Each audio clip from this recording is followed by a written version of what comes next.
Hello, everybody. We are Hello. live. Hello. Hello, everyone. Welcome to another live event of another Angular joint meetup between Angular Athens, Angular Birmingham, and Angular Dutch. We're very happy to be once more live. Today we have a special guest from the Angular team, which is Minko Getchev, that will talk to us about the state of the Angular framework and what are some of the latest news about Angular. I'm Aristidis, I'm from Angular Athens, and today on the panel we have Jeffrey and Sander from Angular Dutch, Alex from Angular Birmingham. But before we start the talk, I would like to make a huge announcement about myself. After 4 years, I take the decision to step back from the organization of the Angular Athens meetup. I was a co-organizer for 4 years, 4 amazing years, and I'm really happy about all these years. I met so great people, and I'm very thankful for that. I will keep to be. I will stay in the Angular community, of course, and the Angular Athens community, but as a member. And who knows? Maybe in the future I will start a new community for the Angular in Greece. Who knows? So that's my news, and now we can continue with the main talk of the event. Minko, how are you? I'm doing great. Ready to show us the latest news about the framework? Yeah, sure. I can present in a sec. Cool. Take your time. Yeah, let me just thank you then, Aris, for all the work you did the past 4 years. I've met you like 2 years ago, and we've been in discussions already like multiple times. And thank you for all the work you've done for the community, but also for me personal. And you're a true inspiration, and I'm looking forward to your future things within the Angular community. And Thank you, Jeff. hello, Leon. Welcome. Hello. Sorry, I'm late. No worries. You're still on time. 10 push-ups.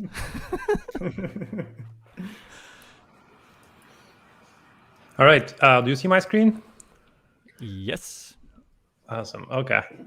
Yeah. Hi, everyone. My name is Minko Getchev. I'm leading developer relations for the Angular team. Today, I would want to share with you what is the current state of Angular as of the last quarter of 2021. And this talk is not going to be too technical. We're not going to go too much in depth in any of the features. We're going to have a high-level overview of what is going on across the whole framework. And if you have any technical questions, feel free to ask them in the chat. I'll love to have a further, more in-depth discussion after the presentation.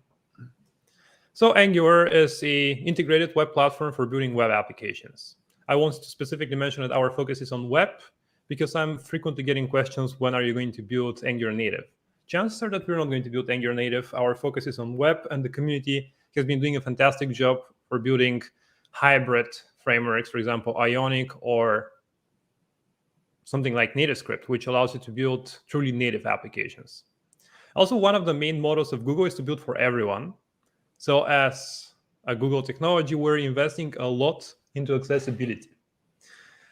We are spending a lot of time into polishing the accessibility of the Angular components and also building other tools in our component development kit that helps you build more accessible applications.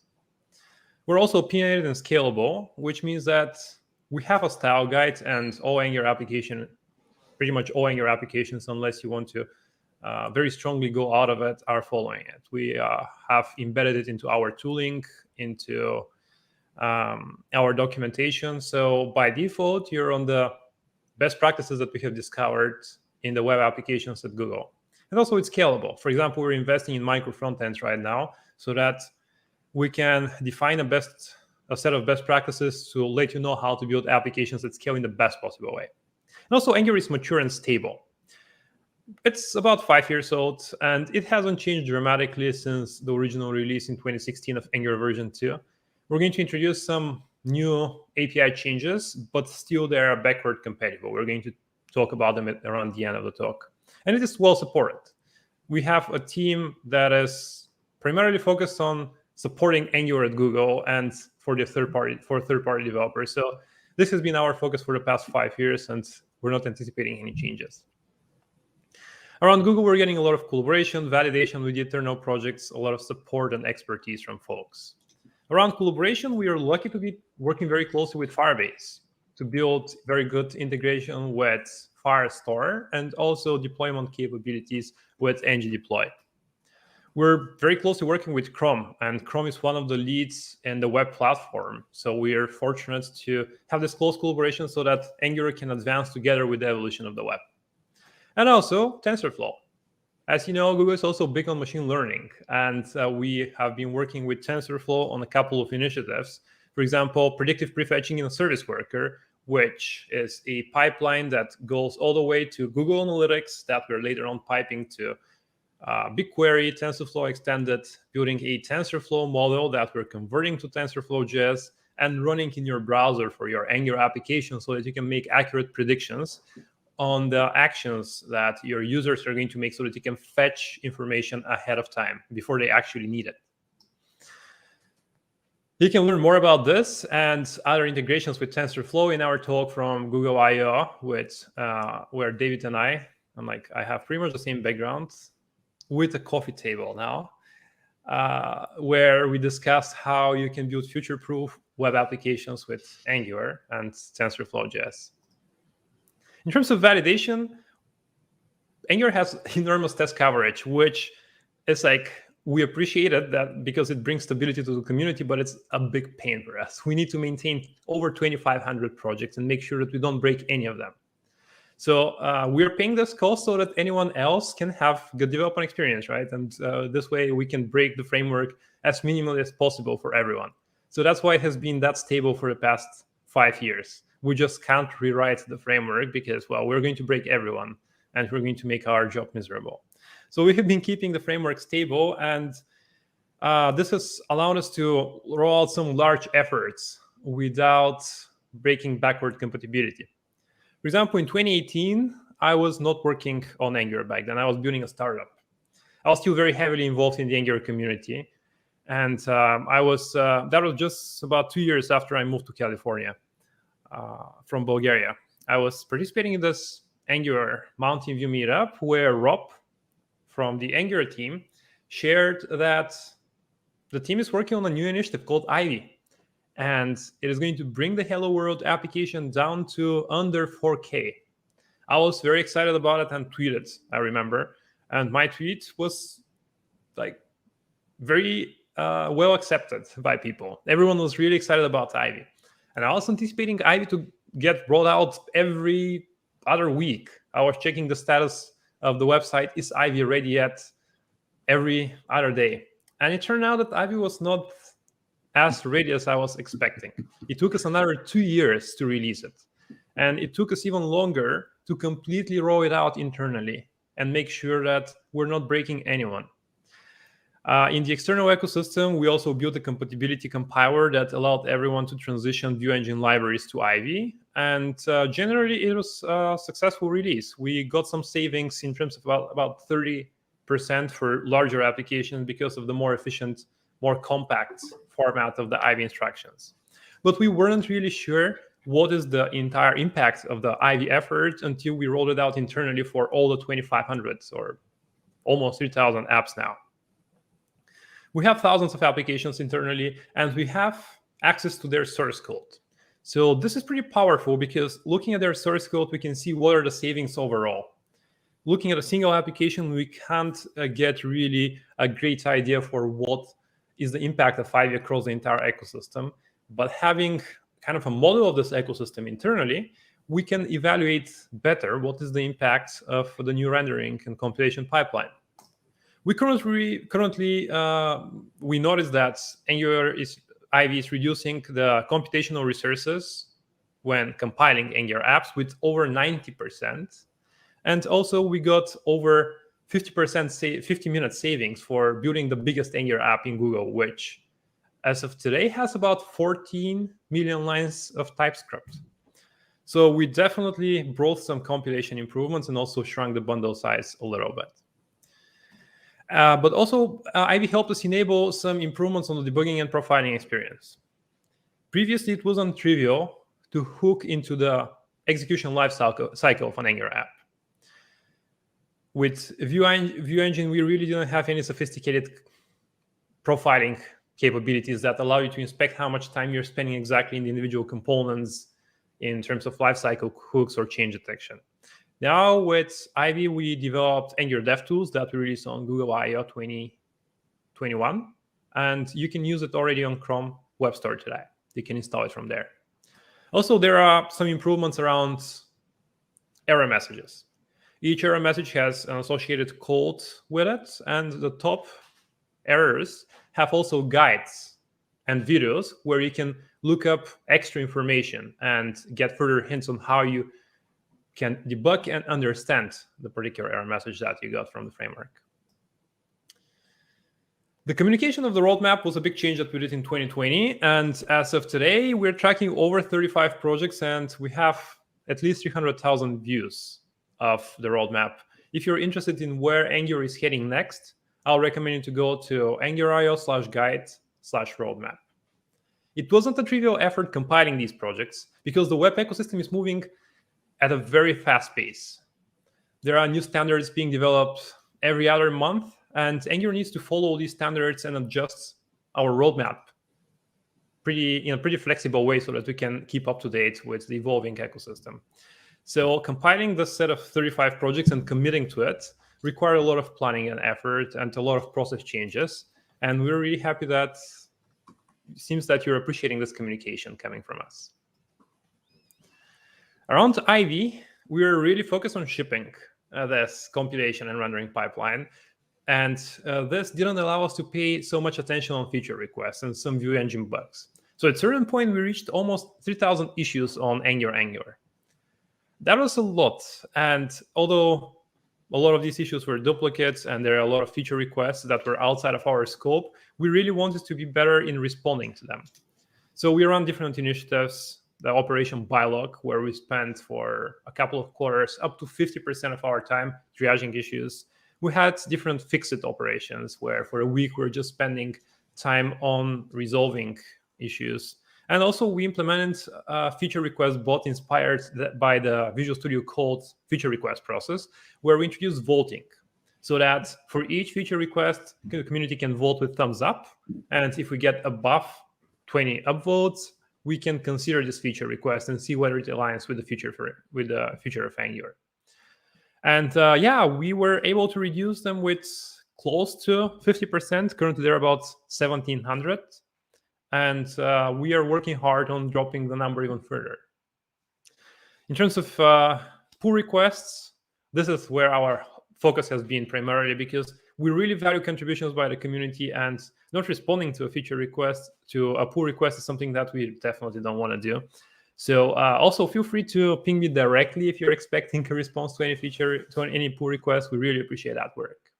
And in fact, a lot of the features coming in version 13 are from pull requests by community members. For example, enabling and disabling validators of forms dynamically. On social media this year, we had 100,000 subscribers on YouTube. I'm still waiting for our plaque by San Bruno so that we can put it here in the background. Actually, Mark probably should own this. And we had 400,000 subscribers, 400,000 followers on Twitter. Currently, we have our 31 Days of Angular campaign where we're sharing 31 tips and tricks about the Angular platform around Christmas and New Year's. So feel free to follow us there and see what we have for you. And before we move to what is new in terms of features, I want to also briefly mention the feature requests, actually the request for comment, the RFC process that we kicked off a couple of months ago. We currently have more than 10 RFCs for sure, which have more than 300 comments. This slide is a little outdated. And a lot of them powered some of the efforts that we have been rolling out recently. And you can be expecting another RFC coming up today or tomorrow, which is related to probably the highest requested feature out there that we currently have, types forms. I'm going to talk more about this in a little bit. So what is new in version 13? Well, we dropped Internet 11 support from the framework. We first ran this through a community RFC, and we got a lot of positive feedback. There was more excitement than worry from the community, and this was actually a really good signal. The web ecosystem is finally moving forward to evergreen browsers, which have built-in CSS variable support and a bunch of native APIs such as proxies, web animation, CSS grid that no longer require polyfills. We also run our RFC for Ivy library distribution. Now, all the packages for the Angular framework are distributed in Ivy format, which means that you are no longer going to get the metadata.json and ng summary files from View Engine. You're now going to get partially compiled Angular, which means that we are compiling your templates to some intermediate format that after that we're passing to the Ivy compiler and quickly down leveling it to Ivy instructions. We also dropped UMD bundles, which was kind of a breaking thing for the ecosystem, but we really moved forward to this direction because UMD bundles are really not reshakable. So they were increasing the bundle size of your applications. In case you need UMD bundles for dynamically assembling UIs, for example, with Angular elements, there is a guide on the Angular documentation which explains how you can use rollup.js in order to produce UMD bundle from the current Angular distribution. And we're also shipping new code, ES 2020, which transformed async await so that they can play well with Zone.js. One of the improvements that we shipped, which shows exactly how the ng update experience is helping you and transparently doing a lot of work for you, is the improvement in the ng build pipeline. So this is an improvement, actually a series of improvements that were directly enabled for everyone who updated to some of the latest minors of version 12 and version 13. When you run ng build, usually, we invoke Webpack. And from there, we call a program called the Build Optimizer, which is a TypeScript program that knows how to parse TypeScript. It uses the TypeScript compiler to get the abstract syntax tree of TypeScript, and from there, it traverses this tree and figures out what is tree shakeable there that is not obviously tree shakeable. For example, decorators, they can produce any side effects. But we know that the Angular decorators, such as component, add directive, add pipe, we know that they are just used entirely for attaching metadata. So they're not really producing any side effects outside of this file. We, with the build optimizer, mark these constructs as pure so that later on in the build pipeline, we can get rid of them. And after that, we're passing now the code to ESBuild. So we introduced ESBuild as part of the build pipeline so that we can more efficiently optimize your code. ESBuild is a fast JavaScript bundler and optimizer that is implemented in Go. It is way faster compared to Cursor, but currently it's not as feature complete. So what we're doing currently with ESBuild is to go through optimizing your code and mangle it. So we are renaming your variable names in a way that there is no variable shadowing. So the variable lookup at runtime is going to be faster. Later on, we're taking this code and passing it to Cursor. We still need Cursor because ESBuild is missing some of Cursor's features, I believe around dead code elimination. And still though, Cursor is not doing this mangling part, so the entire process is with about 10% faster. Since we currently have Babel as part of our build pipeline for the transforming async await, we also dropped the build optimizer and we re-implemented it as a Babel transform, which drops another 10% of the build. And as part of version 13, we enabled persistent disk caching of Webpack. So depending on the cached build artifacts, your build could be way faster, your production build. Some folks reported 8 times faster builds, but this is with a hot cache. Some folks reported 68% faster builds. It very much depends on the build artifacts and what artifact in your build graph you change, so that Webpack can hit the cache for most cases. Can I ask a question about the bundler, Minko? Sure, yeah. Is it possible to replace the Webpack completely with ESBuild? Yeah, this would be possible. And So we were planning to do something like that in the past, actually, with Bezo, replace Webpack's orchestration capabilities with Bezo and replace the Webpack's bundling with Rollup. We're investigating this, and it's possible in most cases. There could be some little more breaking changes, so we need to plan ahead of time. And currently, ESBuild is not as feature complete as Webpack. So Webpack is kind of still the standard, and we prefer to use it at this point so that we can produce the most optimal builds possible. Even though if there is some cost at build time, like it takes slightly longer. Awesome, thanks. Yeah, but generally it's possible, and that's why we dropped ng eject, because ng eject was exporting the Webpack config, and from there you are coupled so much with Webpack that there was no way for us to make optimizations in the build pipeline. Now, without ng eject, if we decide to switch to ESBuild or WSC, right, or WCS, that was the Rust version of the same thing, we can do that without breaking people that much. Awesome, thanks. All right. Some other features in version 13 are around Adobe font inlining. So we're at build time downloading font definitions from Adobe and inlining them in your index file. We also introduced Webpack caching, as I mentioned, the dynamic validators, enabling and disabling them, which is a community feature that folks from the community implemented. And we worked hard on better accessibility. So what are we building next? A couple of incoming improvements are around extended analysis of templates. So our compiler has been doing a lot of semantic checks around type checking. It's kind of takes your Angular templates and in the background compiles them to TypeScript so that TypeScript can perform type checking over them. And right after that, we're mapping the diagnostics from TypeScript, to the original templates. Something new that we have been investigating is how we can extend this diagnostic so we can prevent common performance regressions, let's say, or some security issues. Our compiler is pretty powerful for performing a bunch of static checks, and we want to push its limits to the maximum so that we allow you to make sure that you're following the right syntax for banana in a box, let's say, or you're not adding any suboptimal styling within your components templates.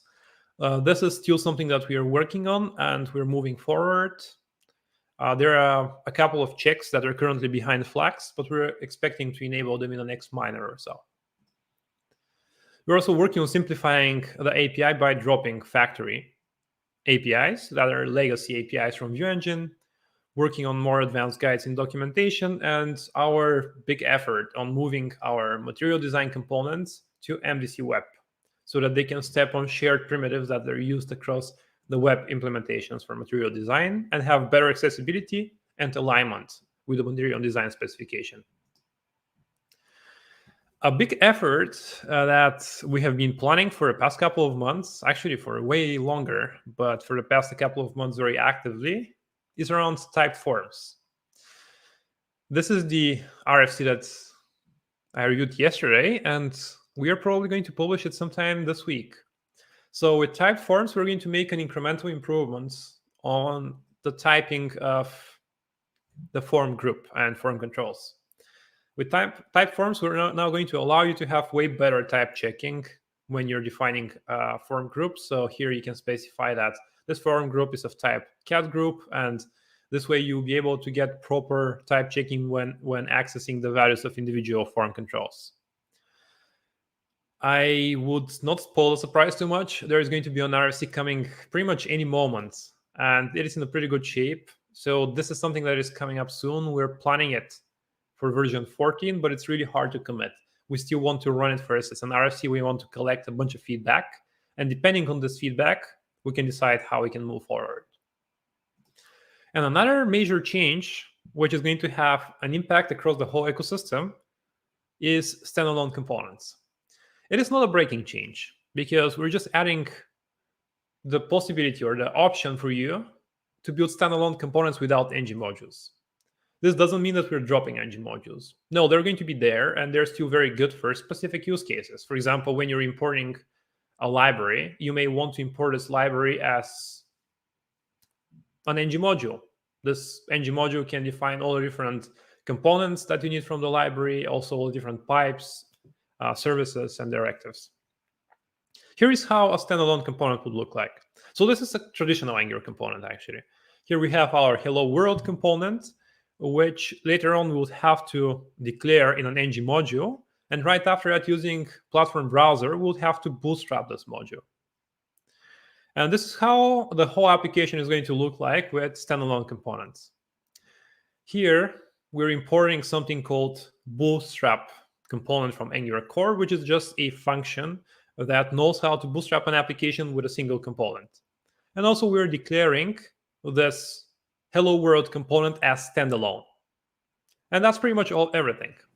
Is this going to be the 4K application? Well, we are this specific fake example is going to be even less than 4K example.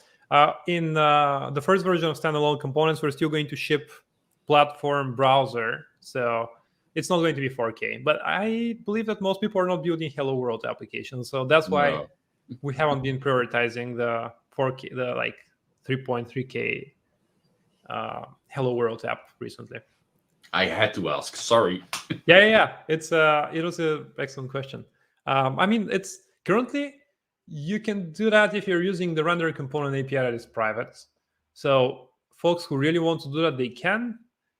But yeah, if someone really wants to build a hello world application, they can do that. For the rest of the use cases, it's still going to be slightly bigger because of platform browser.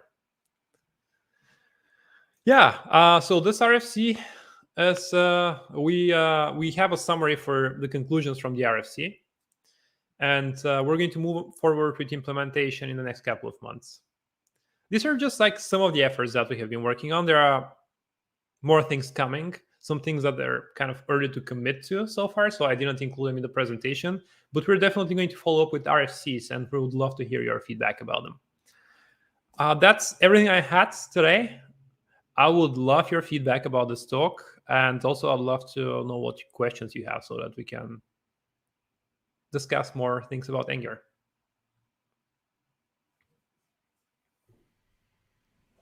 Cool, thank you, Minko. I've got a question about the material components. So Material Design 3 was released a month ago, I think, or like a few weeks ago. Because you said you're gonna use the MDC web as the base. Is it gonna be based on that one, on MDC 3 or Material Design 3, or on MD2? That's a good 2018. question. That's a good question. I think it's going to be based on the latest material spec, but there are people on the team who would be are better equipped to answer this question. I believe it's the latest material design spec. We're even trying to. We're pretty much on top of the spec right now, but still I'll check in with some folks from the team and be able to follow up. Cool, thanks. Okay, so we've got a question here.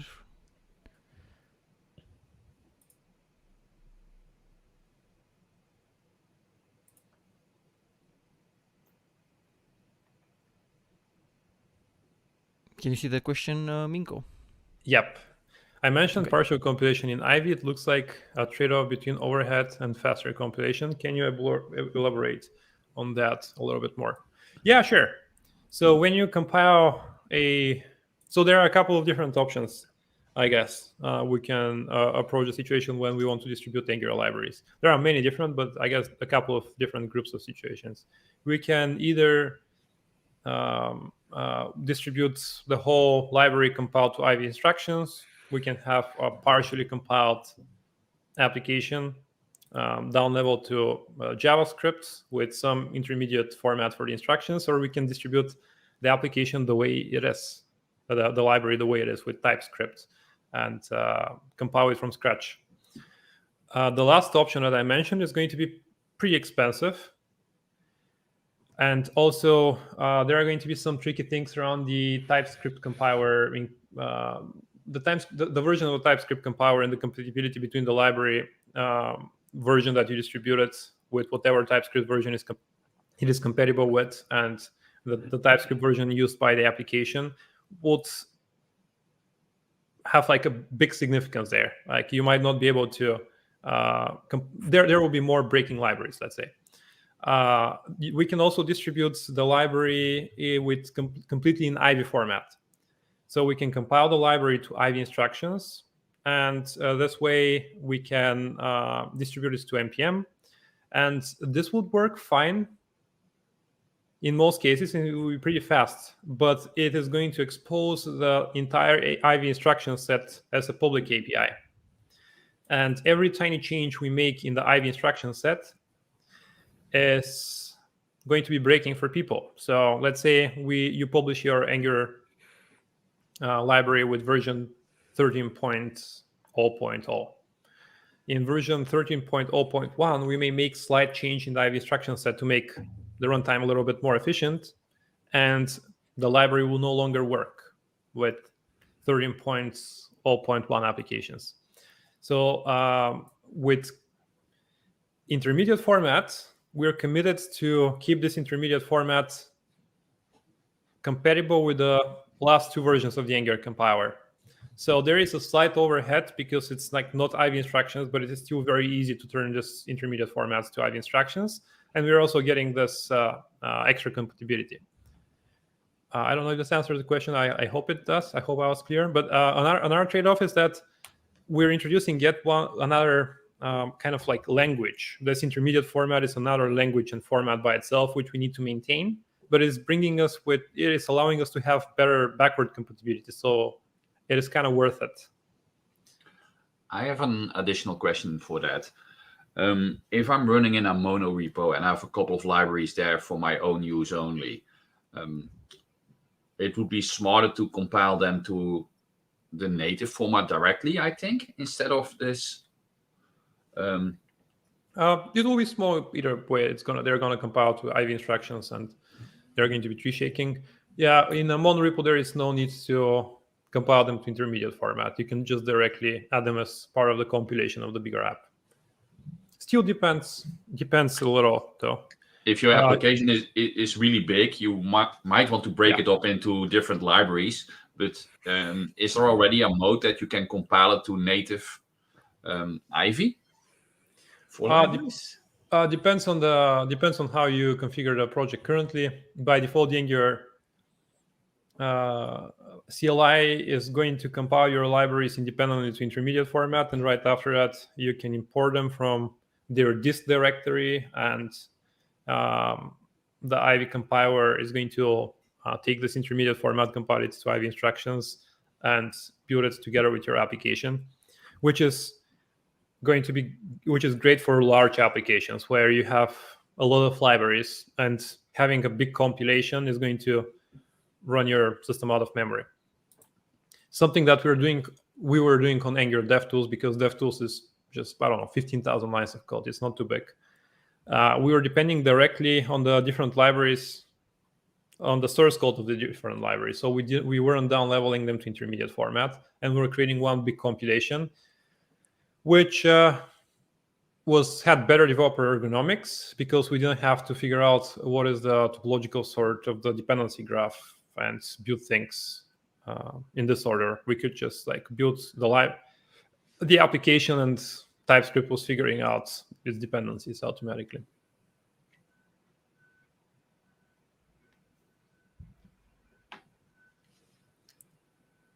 So I might have missed a bit on the standalone components, but are they supposed to be living next to the current ng modules, or is it still part of the design process?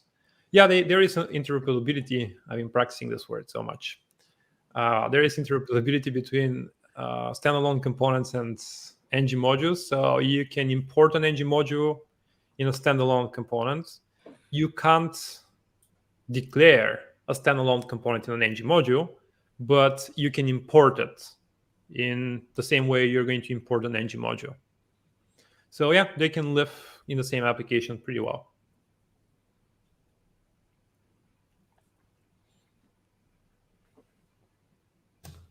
I want to ask a question about. Oh, sorry. Okay, there I was want to just ask- another one which. Yeah. Sorry. I just it No was problem, related, Alex. so I thought we'd have this one as well. Sorry. Are we Okay. gonna go with this one or? Yeah, let's go with this one. Okay. In addition to Beer. The previous question. the previous question, how do you actually use a standalone component? Does it basically mean running your component as if it was a complete application? You can use it in different ways. You can either bootstrap the entire application with it. So I guess in general, there might not be a big shift in the like conceptual model here. In all cases, you have your app component, which is pretty much the whole application, and it consists of composition of other components. I think the missing part here is that he seems to miss a place where he can declare his dependencies. There is going to be an option on the standalone components where you can put your dependencies or your imports. Yeah. Declaring the dependencies is going to be directly in the component metadata. My example didn't show that. So if the hello world component was using another component, it had to import it in the component metadata. We're still discussing whether the field in the component metadata, the property is going to be called imports or uses, but there is going to be something that says, hey, this component here is using this another component. Yeah. So one of the other questions is also this, like, is this basically scams but with better Angular native support? So I think that's basically also then answered with this question. Yeah, pretty much. Cool. Go on, Arif. Yeah, You I had a guess question, I think. I can make Yeah. my question now, right? Minko, you mentioned a couple of times about Angular DevTools. I would like to know first how the community has perceived Angular DevTools, if they have embraced it or not. And second, are there any future plans for new features that you can speak about? By the way, also great job with releasing the Electron support with built-in Devtools support already. The Electron library that you're maintaining. Yeah, thanks. I'm currently looking at the statistics for the installs of Angular DevTools. I need to enter my password just a second. Sorry. Sure. So DevTools is, I would say that the majority of the community is still not using it. And we haven't done the push yet to enable it, like to let everyone know. I'll tell you more about it. So currently, as of today, there are about 130,000 people using DevTools, and it has a fine rating. It has like 4.4 out of 5, so it's doing well. It also supports only like kind of version 12 plus, originally version 9 plus, but with version 9, the debugging APIs were not yet there. So version 12 gives you the best results. The community has in Google, I'll say maybe about 30% of developers are using it. The next step for us to increase the visibility of Angular DevTools so that we can get higher usage and respectively to let people know that this tool exists is to show a message in the console or a pop-up in your application that there is an Angular DevTools extension that can help you with profiling and debugging your app. So this is something that you may consider installing. We believe this is going to increase the adoption and more people would know that there is something that could be helpful to them. We just haven't built that yet, mostly because it requires some extra planning and we want to make sure that we are not annoying with like just logging this message to everyone, even people who don't want to have this extension installed. So we want to do it through the CLI and we have been delaying that. I guess that's the answer to the question. Cool, thanks. Yeah, it's interesting that so other frameworks, for example, they're doing that. When they notice that you haven't installed their DevTools extension, they're letting you know in the console. We want to do it slightly differently so that we're less annoying to people.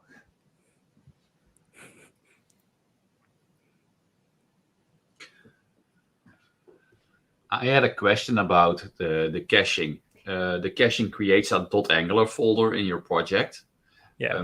Is it a good idea to include that folder when you push it to GitHub so that it can be taken advantage of by CI/CD, or is that a bad idea? Oh, that's a good question. I would recommend not doing that. Yeah, I would recommend not doing that. I guess not pushing to GitHub, mostly because it's not really information you want to keep under version control. It's a good question where you added like the CI/CD part.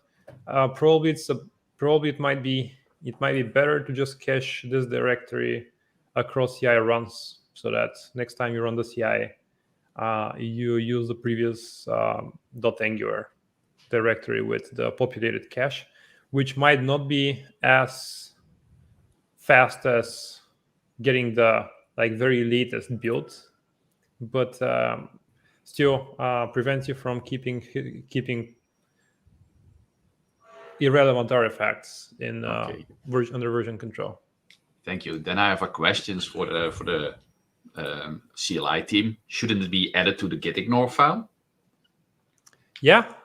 It isn't. Isn't there like an ng update transform that adds it to? If you create an Angular 13 application, it isn't added to the gitignore file. Okay, that's a good I think feedback. there's a PR, Sander, about that. Oh, okay. I didn't look Yeah, I for it. think I so. just noticed it like a couple of hours ago. I think, oh, okay. Minko, why didn't you call it .ng? It just appeared at a certain point. I don't know. We can call it. I guess .angular is a little more descriptive.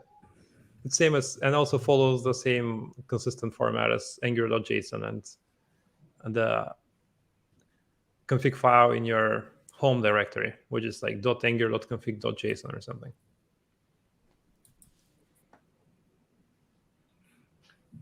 Around consistency, I believe.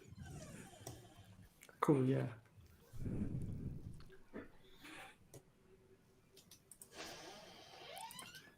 Oh, there is a Other questions? long-time React developer who are using. Yeah, we love people who are using other frameworks, so it's okay.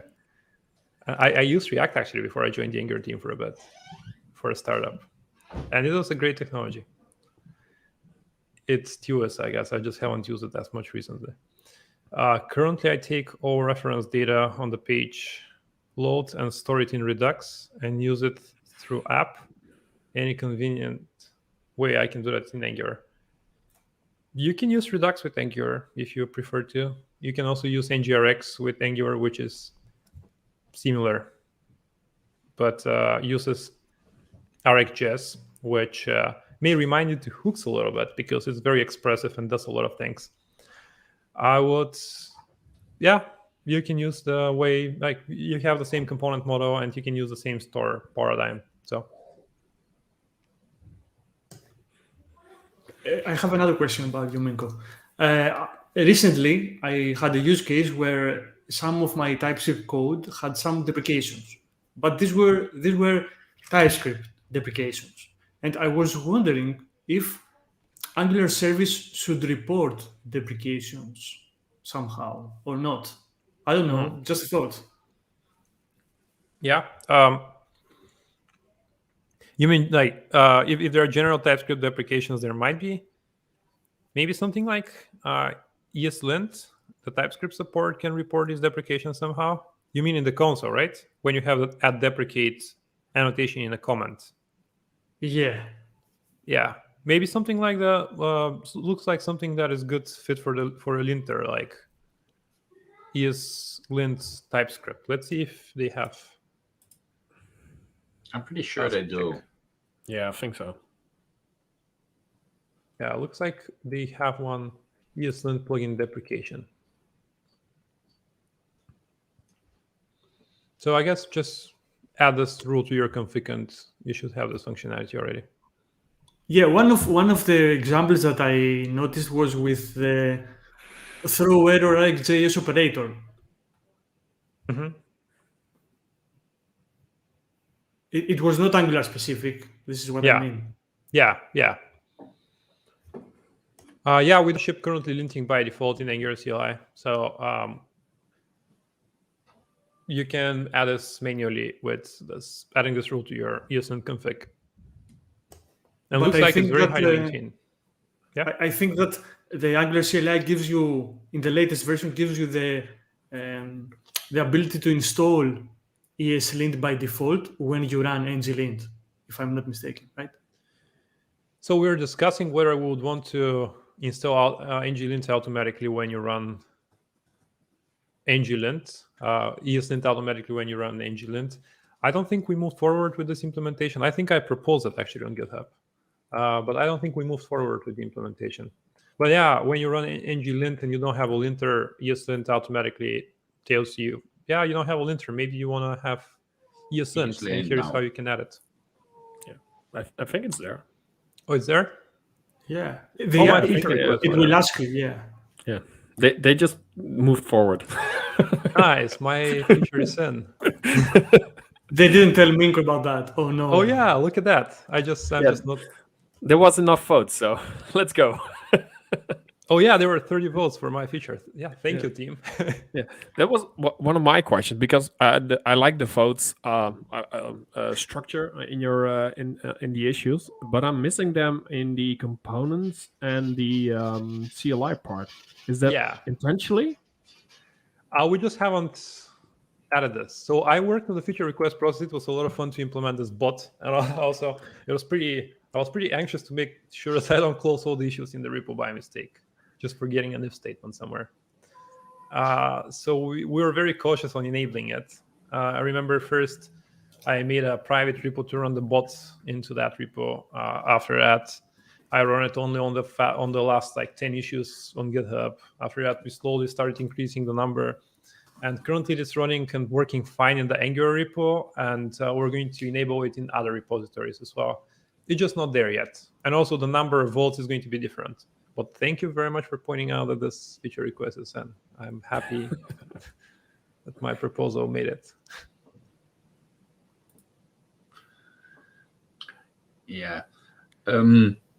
Is there already any talk about a little bit more observable support in Angular, like observable inputs, observable lifecycle hooks, a way to get observables outside of user clicks or other user events? Yeah, there was this popular issue on GitHub that like we closed because we didn't want to keep it open forever and create a perception that we can implement it anytime now, because it's gonna take a while. It's gonna take some planning, and it's definitely something that we're looking into. Also, recently, someone from the team created a proposal on what we want to do so that we can like plan better the next steps on having better RxJS supporting framework. And this is, we prioritize it, but not too highly, because there are more important things that need to happen before that. For example, we need to do something with Protractor, and we want to introduce better injector debugging APIs so that we can make Angular Devtools more useful. Yeah, it's on the roadmap, and eventually we're gonna start working on it. It's just there are other useful things that we can do before that. Yeah, it would be so helpful if you are into the whole observable workflows, because right now you need to drop in and out of the flow every time on every edge. Yeah, it would be so helpful if that wasn't the case. But I'm glad that it's moving finally forward. Well, it's on the roadmap, on the extended roadmap. This is not going to make it to the public roadmap until it reaches certain priority, because we still don't want to communicate things that are like really, like when we have, let's say, 20 very high priority projects, we don't want to add the 21st, so that we don't create the perception that we're going to start working on it any moment, and we don't start working on it the next like year and a half. It's there. It's not going to be in Angular 14. That's basically what he's saying. It's not going to be 14 for sure. Yeah. There is no harm to not be reactive though in your applications, right? No harm to not what? To not be reactive always. Yeah. So one of my favorite features in Angular 13 was the testing improvements that the framework has. I recently integrated the property, I don't know, the tear down property that you can set either in the testing environment or in each test module separately. And my observations was that first I saw reduction of the test speed time about 10 seconds, but the tests were small. I mean, there were not so many. There were 1,000 somewhere there. And also it helped me catch some bugs that I didn't know it existed, because there were some bugs. Two tests were sharing the same, for example, HTML element. Yeah. And That's it was an effort. better, Yeah. So what was your test time improvement you said? 10 seconds for Okay. 1,000 tests. Oh, you mean running all of them for 10 seconds or? Yeah. Okay, yeah, that's pretty good. Test 10 seconds down, all of them. Okay, I see. I thought 10 seconds for all. Yeah, sounds good. Yeah, and also in my case, I think that the specific case that I have is a bit strange, because we are also doing component testing. That means we're not testing only the class, the types class, but we're testing also the template. Yeah. So it was great. Yeah, it was a big improvement to our workflow. Also, fantastic job on having so many tests in your projects. This sounds good. Thanks. I'm testing the tests also.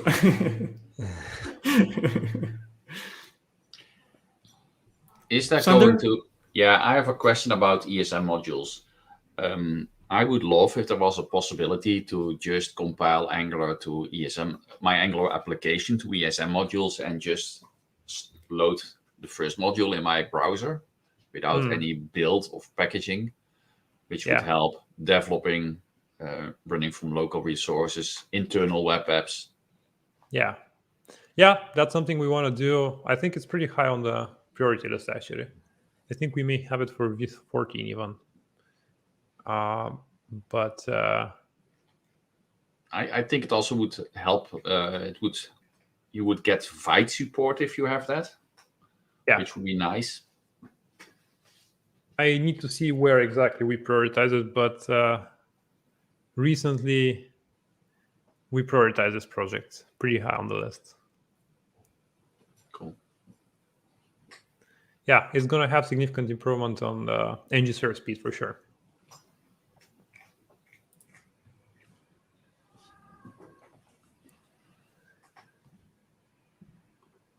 Have you any favorite features from Angular 13? For me? Yeah. Yeah, well, I'm a CLI guy, so I really like the caching that they added it. I think when the RC was there, I even added some comments around it. So, no, I don't think so. I think we all had at least the things we prepared up front for this talk.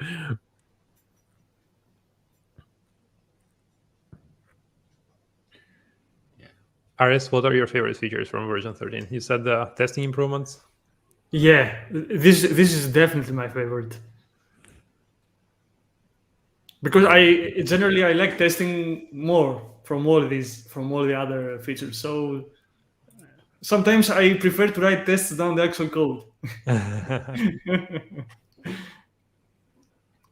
Alex, what do you think? I love tests as well. Accessibility? Accessibility, is a great one. I think we need to raise awareness about accessibility, and this is good that it comes actually from the Google and from Angular team as well, because not many devs as well, they're not actually aware. They're starting to become more aware these days, but accessibility definitely a huge plus. And sometimes it's very hard to... Yeah, go on. Wait. You mean an application that is like div is not accessible? Really? No, what divs? Tables. TDTR. Yeah. Yeah. So yeah, accessibility is good, and being part of Material, it's also great because and of the CDK, so we can use it when we build our custom components, is great as well. Yeah, the Devtools has some stuff there too that will help you. So that is cool. You mean the Angular Devtools? Yeah, the Angular Devtools. Or is it not in yet? Which one do you mean? The Angular Devtools? Yeah, which feature? Accessibility checkers. Oh yeah, we don't have that. We had static checks in CallVisor in the past, and now there are static checks in ESLint. So yeah, you can use accessibility checks in ESLint for sure. I recommend you enabling them. My favorite. Yeah, go ahead. Sorry, my favorite feature is no more Internet Explorer, and this is this is a big one because right now you can safely say to your customers, "No, Angular doesn't support it anymore. I cannot help it." But in the past, it was always, "No, we need the Internet Explorer support because we have like 3% left," and then they forgot this 3% was like 90% of the 3% was tests only for Internet Explorer. So it was so stupid. Do you need to support it, Sander? No. Thank God. I need to with an Angular project because Microsoft does a couple of things in Word, because in the Office suite they still use it in specific situations. So that's a bummer. But they deprecated it themselves. So like Microsoft, I mean. So probably they will shift their gears with this thing that we can just upgrade it. It's on, I don't know, the latest 12 or something like that. So, and it works perfectly. And I think even I can go up, but I'm not going to do it right now. Minko, do you test the Angular framework to all, except of all the major browsers? Do you test it also for other browsers as well or not? We're testing for the browsers we officially support, like last couple versions of Chrome, Firefox, and I need to look at the browser support page. We tested with the browsers we're officially supporting. So you're not actually testing with browsers like I don't know, Brave and One. Yeah, Brave. I think that we also Google Cloud, let's say, they use Angular, so they have their own set of tests. And if we break, I assume transitively we're testing it with way more browsers than we test Angular itself. That's actually another advantage, because Google Cloud needs to be accessible for everyone, right? That's like a major Google product, and they have a team that is building infrastructure around Angular that is bigger than the Angular team. And they have a bunch of tests for different browsers. So transitively, if we break a browser, we would know. So yeah, I'll feel safe that Angular is not going to introduce back browser incompatibilities. I think there's one other question, Alex, that maybe Aras can answer. Sorry, which one is that? No worries. We got time. Which question? I was looking for The something. last one. Oh, this one with the books. Yeah. Yeah, exactly. I was looking for the link for the book. Come on, Aris. A good book. Yeah. I can't advocate for myself, right? Okay, then I will do. Okay, so and I hope I pronounce your name correctly, Melhar. So Aras made a book, 2 books even, and the first one he made is basically a good book where you can see all the concepts next to the online content, of course, what you're already saying. But that's a good book that you should read if you want to know more about the concepts of Angular.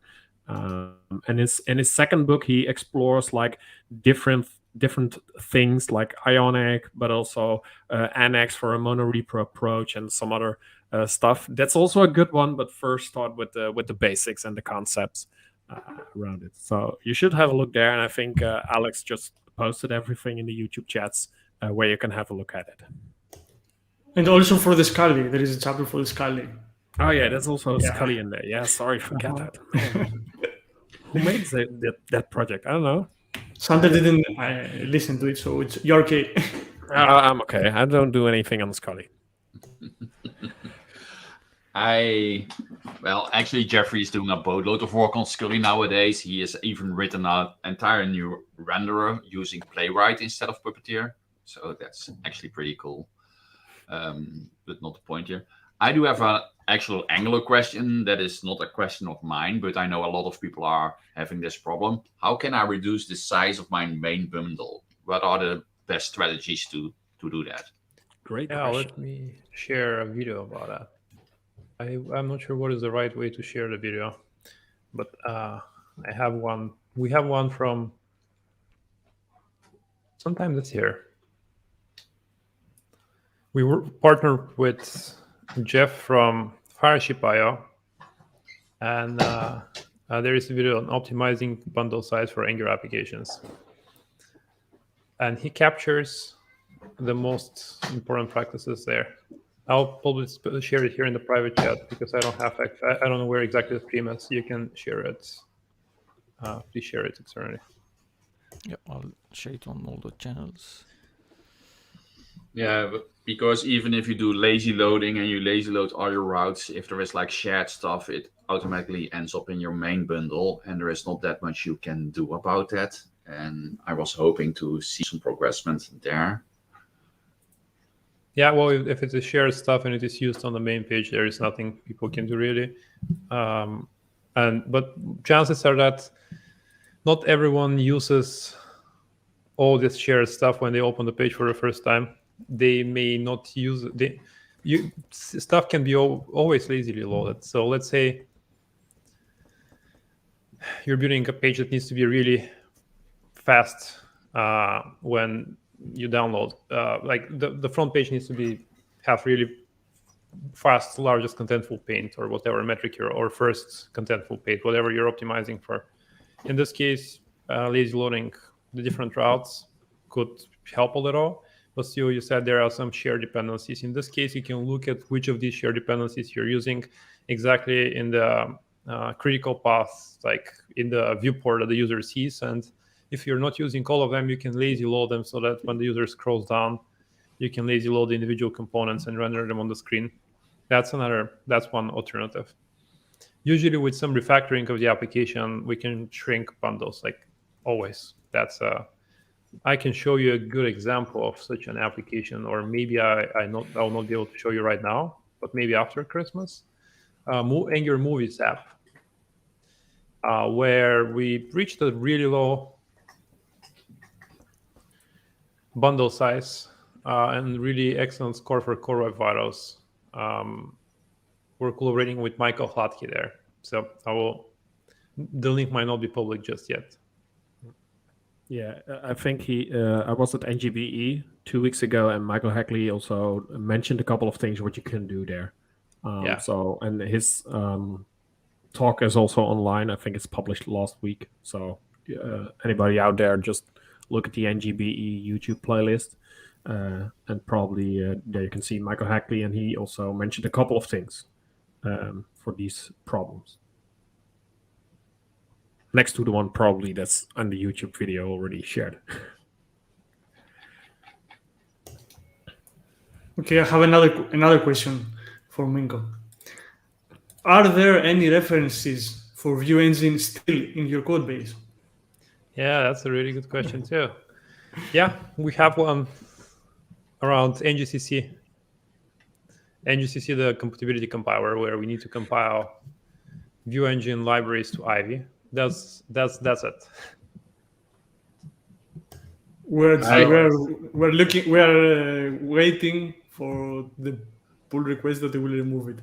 Yeah, the framework team has been looking forward to that so much. They currently maintain 2 different compilation and rendering pipelines, so they'll love to stop maintaining too.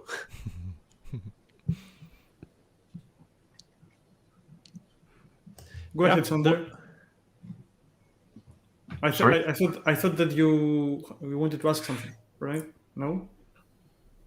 Yeah, it slipped my mind. Oh, it's okay. distracted.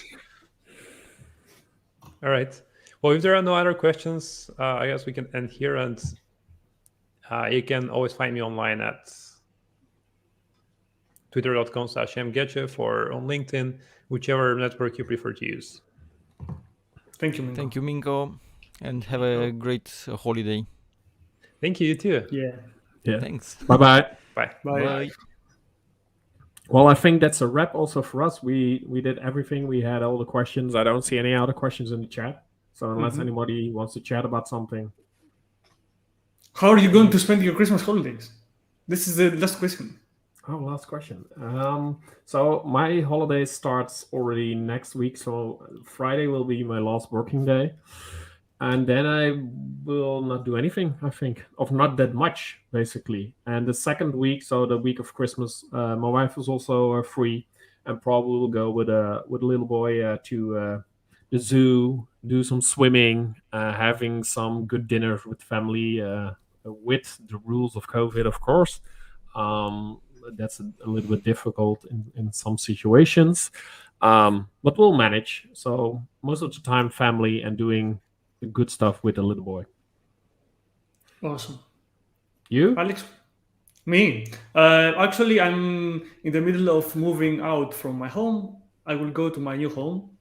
I will leave the capital of Greece, Athens, and I will go to live in an island. It's a big island, but it's still an island, right? So I hope that the new year will find me happy more than ever. Alex? Well, it's kind of same. You're moving to an Finishing island? this Friday? no, same like you. He is already on the island. yeah. That's why I asked. Yeah. So yeah, finishing this Friday. I mean, 2 more days, and yeah, traveling a bit, hopefully, and seeing the family, and that's it. Are you going to travel with your hats? Yeah, Oh, cool. this is for winter. So as long as it's cold. Yeah. And last but not least, Sander, tell us your plans. I'm having some family time, and that's about it. We are keeping our distance, even from most of the family, because of COVID. And the booster shots over here are really, really, really late. But I have on good authority that it will be done half of January for most people, but that has to be seen. And after that, we will see. I hope to have like a couple of peaceful days, so I can not fire any fireworks this old and new. That sounds awesome. Yeah. Also, before we wrap up, don't forget to join Angular Nation. Some amazing stuff there. Talks, loads of material, loads of help if you need. So make sure you join if you haven't already. And we may have news from the Yeah. new year about Angular Nation. Who knows? Yep. I don't know. What's going to happen there? I don't know. Who knows? We'll see. Let's see what Santa Claus will bring as a gift for Angular Nation. Oh, man. Let's see. I want to just do one thing, and that's thank you all for being here and as panelists and having this again Angular joint meetup. I really appreciate the work we do together for our community and the things we do. Aris, I know you're resigned from Angular Athens, but you're always welcome here to join the joint meetup in any case. Yeah, that's it for me. Thank you guys, and happy Christmas already. Happy New Year even. Happy holidays. Happy Happy Christmas holidays. holidays. Bye. Bye. Bye-bye.